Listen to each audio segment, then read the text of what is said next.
যারা অপরাধী তাদের প্রাপ্য সাজা তারা পেতে হবে। আমি আজকের এই দিনে আমি স্বাধীনতার যে সকল শহীদরা আত্মত্যাগ করেছেন, যে সকল মা বোনদের ইজ্জতের বিনিময়ে আমরা স্বাধীনতা অর্জন করেছি, সকল বীর মুক্তিযোদ্ধা, সকল জাতীয় নেতৃবৃন্দ, সবার প্রতি আমি গভীর শ্রদ্ধা প্রদর্শন করছি।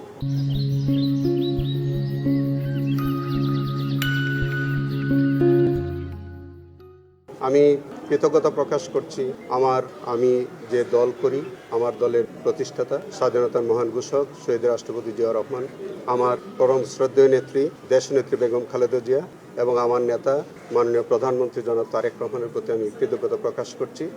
আমি এই ট্রাইব্যুনালের দায়িত্বভার গ্রহণ করার পরে আমার কাছে মনে হয়েছে যে এইটি অত্যন্ত গুরুত্বপূর্ণ একটি দায়িত্ব, যেখানে আমাদের জুলাই বিপ্লবের যে সকল শহীদগণ আত্মত্যাগ করেছেন, পঙ্গুত্ব বরণ করেছেন, আমি মনে করি যে তাদের আকাঙ্ক্ষা অনুযায়ী যাতে এই ট্রাইব্যুনালে আমি আমার কর্তব্য পালন করতে পারি।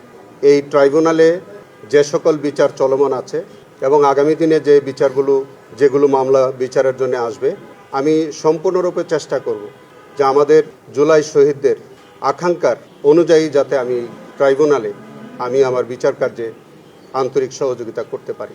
আমি আমার প্রিডিসেসর যে চিফ প্রসিকিউটর জনাব তাজুল ইসলামের প্রতি, আমার বন্ধু, তার প্রতি আমি গভীর কৃতজ্ঞতা প্রকাশ করছি। তিনি আজকে আমাকে দায়িত্বভার অর্পণ করেছেন, এই জন্য তার প্রতি আমি কৃতজ্ঞতা প্রকাশ করি। আজকে আমি মনে করি যে এই ট্রাইব্যুনাল, এই বিচার ব্যবস্থা সম্পর্কে আর বেশি কিছু আমরা না বলি।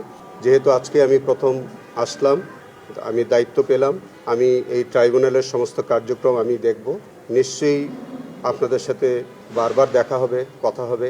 এই ট্রাইব্যুনালের কার্যক্রম নিয়ে আপনাদের সাথে আমরা বারবার মুখোমুখি হব।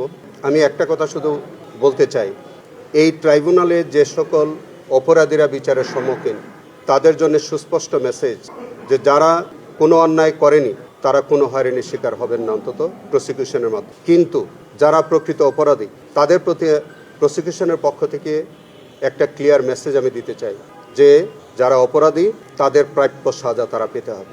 এটাই হচ্ছে আমার আজকের দিনে এই মেসেজ। এবং এই বিষয়ে আমার পূর্বতন প্রসিকিউশন টিম যেভাবে কাজ করেছে, আমি একইভাবে কাজ করব।